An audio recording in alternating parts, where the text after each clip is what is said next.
दोस्तों यह पार्ट वहीं से शुरू होता है जहां से हमारा पिछला पार्ट खत्म हुआ था। दोस्तों आपने पिछले पार्ट में देखा होगा कि वह मेरे डूनालेव कहने लग जाती है कि क्या मैं सच में इस खुशी के लायक हूं। फिर इसके बाद हम देखते हैं कि केविन कहीं से जा रहा होता है और वह अपने मन में कहने लग जाता है कि मेरे डूनालेव को जेल के अंदर बंद कर दिया गया है और उसे तब तक बाहर नहीं निकाला जाएगा जब तक वह अपनी अच्छी कंडीशन में वापस नहीं आ जाएगी, या फिर उसे भरोसा दिलाना होगा कि वह ठीक है, तभी जाकर उसको छोड़ा जाएगा। लेकिन अभी भी कुछ ऐसा है जो मुझे पूरा करना है। वह हवान लड़की, उसके अंदर भी एक डीमन मौजूद है, लेकिन वह मेरे डूनालेव के डीमन के मुकाबले काफ़ी ज़्यादा ताकतवर है और वह उसकी पावर को भी कंट्रोल कर सकती है। वह काफ़ी ज़्यादा ताकतवर है, मुझे उसे हराना होगा। इसके लिए मुझे काफ़ी ज़्यादा ताकतवर होना होगा।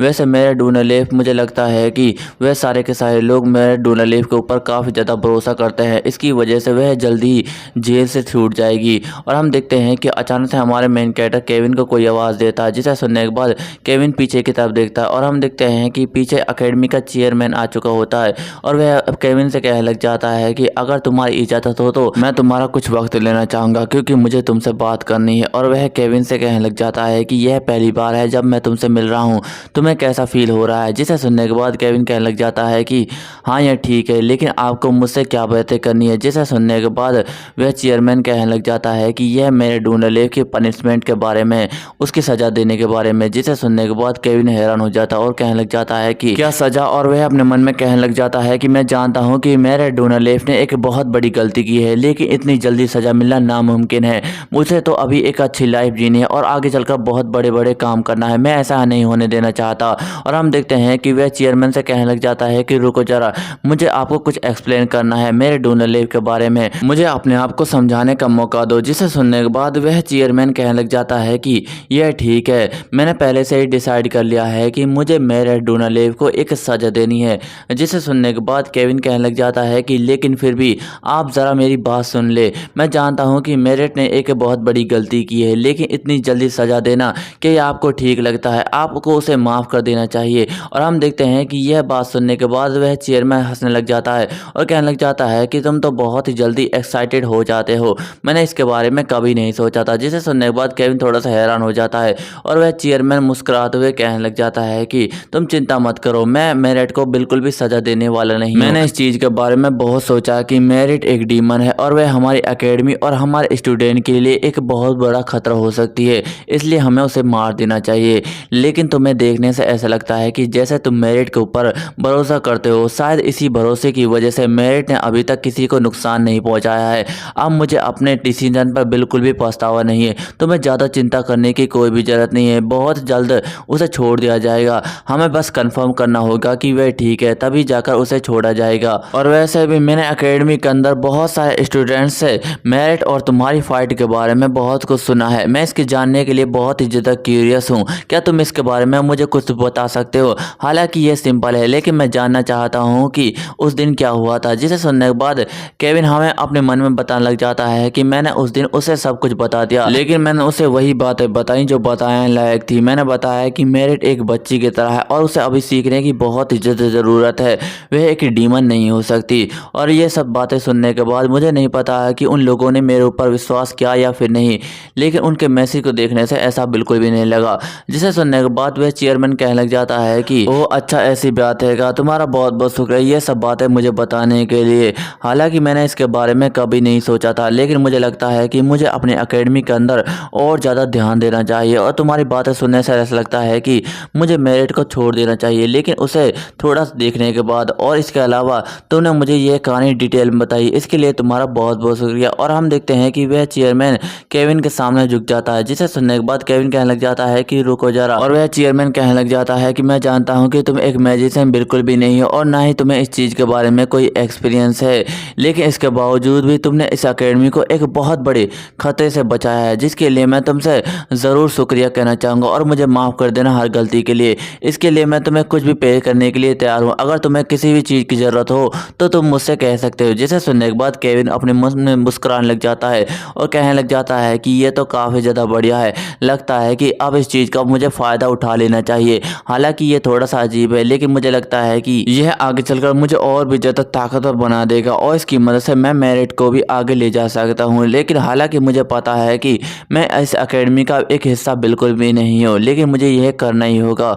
मेरी पिछली लाइफ में ये एक ऐसे इंसान है जो कमज़ोरों की ताकतों को पहचानते हैं और उनके अंदर की खूबियों को बताते हैं, और इसी की वजह से मैं पिछली लाइफ में ताकतवर हो पाया था। लेकिन मुझे लगता है कि अब मुझे और भी ज़्यादा ताकतवर होना होगा। और वह चेयरमैन से कहने लग जाता है कि आपको ऐसा करने की कोई भी ज़रूरत नहीं, प्लीज़ अपने हेड को ऊपर उठा लीजिए, मैं आपसे रिक्वेस्ट कर रहा हूँ। जिसे सुनने के बाद वह चेयरमैन मुस्कुराने लग जाता है। फिर इसके बाद हमें मेरे डोनालेव को दिखाया जाता है जो किसी के बारे में सोच रही होती है, और हम देखते हैं कि वे केविन के बारे में सोच रही होती है, जहाँ पर केविन उससे कहने लग जाता है कि मैं तुम्हारा हमेशा साथ दूंगा, बस तुम खुश रहना। और वह अपने मन में कहने लग जाती है कि उसके हाथ बहुत ही ज़्यादा नरम थे और वह अपने नरम हाथों की मदद से मेरे सर को थपथपा रहा था, जिसकी वजह से मुझे काफ़ी ज़्यादा अच्छा लग रहा था। उसके हाथ काफ़ी ज़्यादा नरम और गर्म थे। ऐसा लगता था कि जैसे वह लड़का मुझे बरसों से जानता है, वह अब मुझे आगे पुश करने की कोशिश कर रहा था। ऐसा लगता है कि जैसे वह मेरी फिक्र करता है, और जब वह मुझसे कुछ कहने की कोशिश कर रहा था तो मेरे आंखों से ठंडे आंसू गिरने लगे थे। मैं अपने इंसानी रूप में वापस आ चुकी थी। मुझे इस बात का बहुत ही ज़्यादा पछतावा था कि मैं एक डीमन बन चुकी हूँ, जिसके लिए मैंने उससे माफ़ी भी मांगी। लेकिन उसे देखने से ऐसा लगता था कि जैसे वह मेरे बारे में सब कुछ जानता है, और वह मुझे काफ़ी ज़्यादा समझाने की कोशिश भी कर रहा था। उसने मुझसे कहा था कि वह मुझे खुश देखना चाहता है, क्या ये ठीक रहेगा, क्या मुझे इज़ाबेल से माफ़ी मांग लेनी चाहिए। और दोस्तों, ये इज़ाबेल वही लड़की होती है जिसे मेरे डोनालेव ने पहली बार काटा था, और वह अपने मन में कहने लग जाती है कि वह मेरे ऊपर कितना ज़्यादा भरोसा करती थी, लेकिन इसके बावजूद भी मैंने उसे एक नुकसान पहुंचा है। इसके लिए मैं बहुत ही ज़्यादा पछता रही हूँ। वह एक ऐसी लड़की थी जो पूरी एकेडमी में मुझसे सबसे ज़्यादा भरोसा करती थी, लेकिन इसके बावजूद भी मैंने उसे नुकसान पहुंचाया है। क्या मैं माफ़ी मांगने के लायक भी हूँ? क्या मैं खुश रहने के लायक हूँ? मैं ऐसा बिल्कुल भी नहीं कर सकती। जिस दिन वह लड़का मेरे सामने आया था तो उसने कहा था कि वह मुझे खुश देखना चाहता है, लेकिन ऐसा बिल्कुल भी नहीं हो सकता। मैं कभी भी खुश नहीं रह सकती, क्योंकि मैं एक डीमन हूँ, और एक डीमन दूसरों को नुकसान ही पहुंचा सकता है। लेकिन इसके बावजूद भी वह लड़का अपनी जान जोखिम में डालकर उस दिन मुझे जंगल में बचाने के लिए आया था, और उसने मुझे इंसानी रूप में वापस लौटाया। उसने मुझसे कहा था कि वह सिर्फ मुझे खुश देखना चाहता और हमेशा उसके साथ देना चाहता है। हालांकि ये ठीक बिल्कुल भी नहीं है, लेकिन मैं चाहती हूँ कि वह मुझ पर भरोसा करे। अब मैं एक डीमन बिल्कुल भी बनना नहीं चाहती। मैं नहीं चाहती कि मैं दोबारा से अपने दोस्तों और अपने स्टूडेंट को नुकसान पहुँचाऊँ। मैं चाहती हूँ कि मैं दोबारा से ताकतवर बनूँ और इस डीमन को अंदर ही ख़त्म कर डालूँ।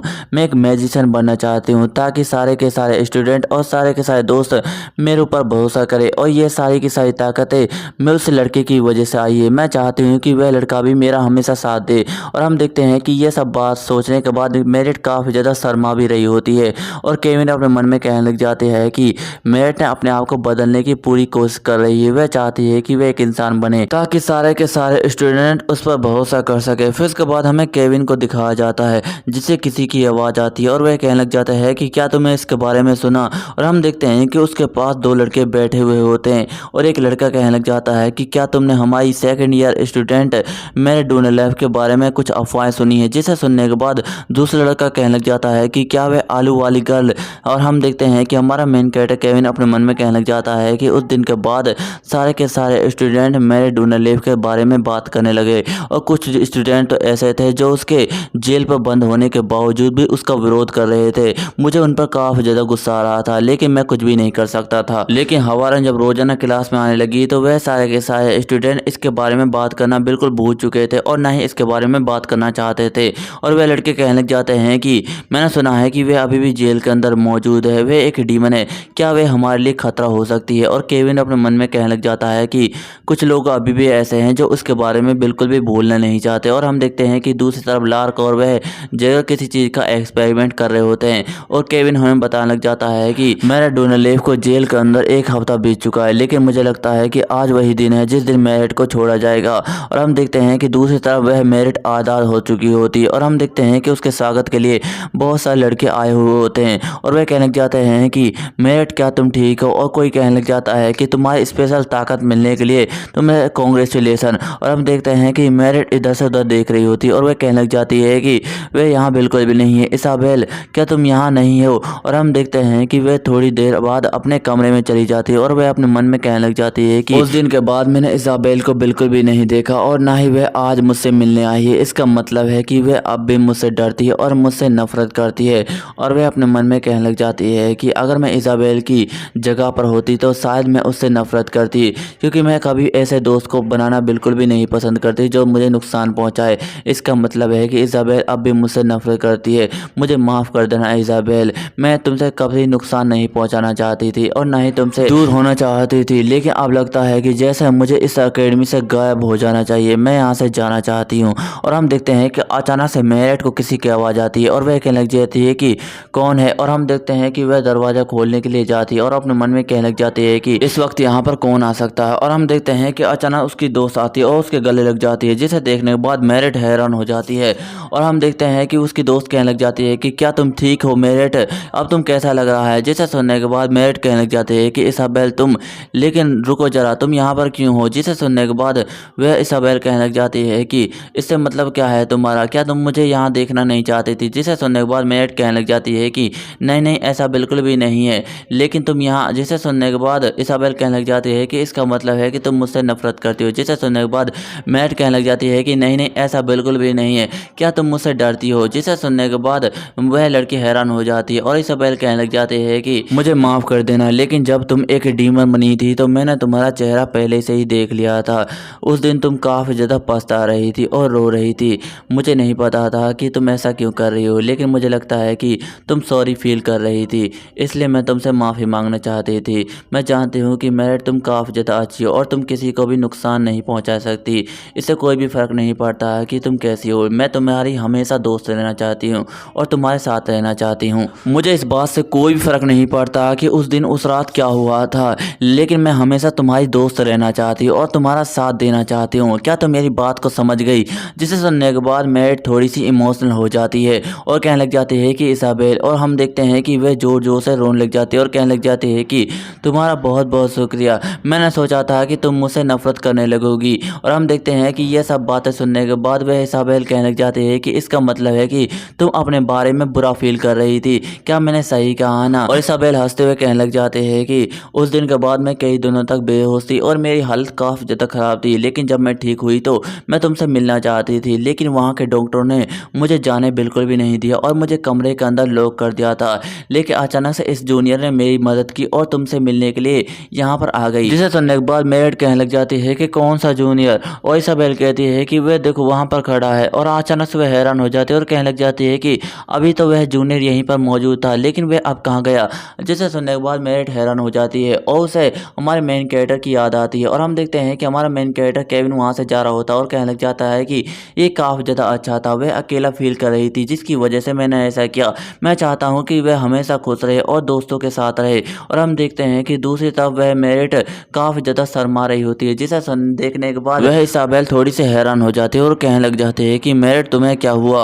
और वह अपने मन में कहने लग जाती है कि ऐसी मैं समझ गई, उस जूनियर ने मेरी क्यों मदद की थी। और हम देखते हैं कि दूसरी तरफ वह मेरिट काफ़ी ज़्यादा शर्मा रही होती है और कोरिन का नाम लेने लग जाती है। फिर इसके बाद केविन हमें बताने लग जाता है कि इस गेम का पहला पार्ट था जो पूरी तरीके से ख़त्म हो चुका है और वह भी काफ़ी ज़्यादा हैप्पी एंडिंग से। मुझे लगता है कि सारे के सारे लोग काफ़ी ज़्यादा खुश हैं, लेकिन मेरी लाइफ अभी भी वैसी है और उस फैसले की वजह से मुझे थोड़ी सी परेशानी हुई, लेकिन मुझे लगता है कि अब सारे के सारे लोग काफ़ी ज़्यादा खुश हैं और मुझे काफ़ी ज़्यादा अच्छा भी लग रहा है। हालांकि यह दुनिया पृथ्वी के मुकाबले काफ़ी ज़्यादा अलग है, लेकिन यहाँ रहना मुझे काफ़ी ज़्यादा पसंद लगता है क्योंकि यहाँ के लोग काफ़ी ज़्यादा अच्छे हैं और यहाँ मेरे काफ़ी ज़्यादा अच्छे अच्छे दोस्त हैं जिनके साथ मैं हमेशा रहना चाहता हूँ और वह भी काफ़ी ज़्यादा खुशी के साथ। मैं इस पल को अपने साथ रखना चाहता हूँ ताकि मैं कभी भी कहीं पर जाऊँ तो हमेशा उन लोगों को याद रखूँ जिन्होंने मेरा हमेशा साथ दिया है। लेकिन अभी भी कुछ ऐसा है जिसे मैं पूरा करना चाहता हूँ। मैं इस दुनिया का सबसे ताकतवर इंसान बनना चाहता हूँ,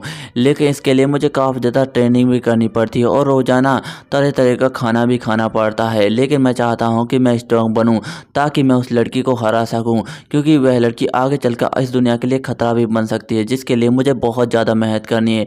इतनी मेहनत करनी है कि ताकि मैं उस लड़की को हरा सकूं। और हम देखते हैं कि हमारा मेन कैरेक्टर किसी टेक्निक का नाम लेने लग जाता है और कहने लग जाता है कि पॉइजन ड्रैगन एग्जिट। और यह कहते ही केविन एक जोरदार हमला कर देता है और हम देखते हैं कि केविन थोड़ा सा थक चुका होता है, लेकिन उसके पीछे अचानक से किसी की आवाज़ आती है और वह कहने लग जाती है कि वाह तुमने तो कमाल कर दिया। जिसे सुनने के बाद केविन पीछे मुड़कर देखता है और हम देखते हैं कि वहाँ पर मेरिट डोनालेफ आ चुकी होती है और वह कहने लग जाती है कि तुम तो काफ़ी ज़्यादा कमाल के हो कोरिन, तुम तो बहुत दिनों से मेहनत कर रहे हो, तुम बहुत ही ज़्यादा कमाल के हो। जिसे सुनने के बाद केविन कहने लग जाता है कि ओह तुम अच्छी कंडीशन में वापस आ गई, मुझे लगा था कि तुम अभी भी ठीक नहीं हो। जिसे सुनने के बाद वह मेरिट हंसने लग जाती है और कहने लग जाती है कि ये ठीक है, मैं जानती हूँ कि तुम ताकतवर बनना चाहते हो, जिसके लिए तुम रोजाना बहुत ज़्यादा मेहनत करते हो, लेकिन तुम्हें ताकत के लिए खाना भी खाना बहुत ज़रूरी है, इसलिए मैं तुम्हारे लिए खाना लाई हूँ। मुझे पूरी उम्मीद है कि तुम्हें मेरे हाथों बनाया खाना अच्छा लगेगा। जिसे सुनने के बाद केविन हैरान हो जाता है और कहने लग जाता है कि इसका मतलब है कि यह सारा का सारा खाना तुमने अपने हाथों से बनाया है। और वह कहने लग जाता है कि हालांकि ये ठीक है, मुझे काफ़ी ज़्यादा भूख भी लगी थी, चलो मैं इसे खा लेता हूँ, और मैं काफ़ी ज़्यादा ग्रेटफुल हूँ कि तुम मेरे लिए खाना खा लाई हो। जिसे सुनने के बाद वह लड़की कहने लग जाती है कि हाँ ये ठीक है। और हम देखते हैं कि जैसे उसकी नज़र केविन के हाथ पड़ती है, उसका ब्लड बह रहा होता है, जिसे देखने के बाद वह हैरान हो जाती है और कहने लग जाती है कि यह तो ब्लड है। और हम देखते हैं कि अचानक से केविन कहने लग जाता है कि तुम मुझे इस तरह से क्यों देख रही हो, क्या मेरे चेहरे पर कुछ लगा हुआ है। जिसे सुनने के बाद मैं थोड़ी शर्मा जाती है और कहने लग जाती है कि नहीं, मैं तुम्हें नहीं देख रही थी। और अपने मन में कहने लग जाती है कि जब मैंने उसका खून देखा तो मैंने लार टपकाना स्टार्ट भी कर दिया था।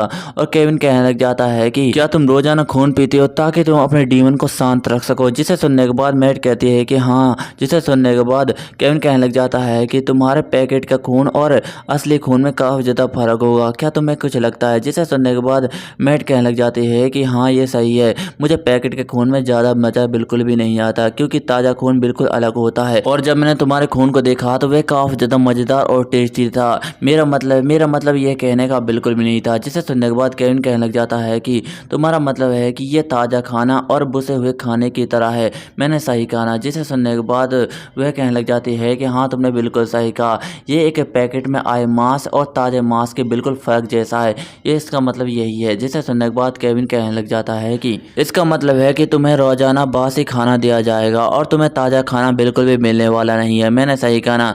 क्या तुम रोजाना एक अच्छा खून पीना चाहती हो। जिसे सुनने के बाद मैट हैरान हो जाती है और केविन कहने लग जाता है कि क्या तुम मेरा ब्लड पीना चाहोगी। जिसे सुनने के बाद मैट थोड़ी सी शर्मा जाती है और कहने लग जाती है कि तुम्हारे कहने के का मतलब है, तुम क्या कहना चाहते हो। और केविन कहने लग जाता है कि भले ही तुमने मेरा खून पहले भी तो पिया है, तुम अब भी पी सकती हो, मुझे इस बात से कोई भी फर्क नहीं पड़ता, और वैसे भी मेरी जान इससे बिल्कुल भी नहीं जाने वाली, मैं दोबारा से जिंदा हो जाऊंगा। जिसे सुनने के बाद मेरी थोड़ी शर्मा जाती है और कहने लग जाती है कि तुम क्या बेवकूफ़ हो चुके हो, तुम ऐसा नहीं करना चाहिए, तुम बहुत ज़्यादा गंदा मजाक करते हो और मुझे ये मजाक बिल्कुल भी पसंद नहीं है। और हम देखते हैं कि अचानक मेरिट अपने पास से एक बोतल निकालती है और कहने लग जाती है कि लेकिन खैर छोड़ो इन सारी बातों को, मैं तुम्हारे लिए यह लाई हूँ। जिसे सुनने के बाद केविन कहने लग जाता है कि यह क्या है, क्या ये ब्लड है।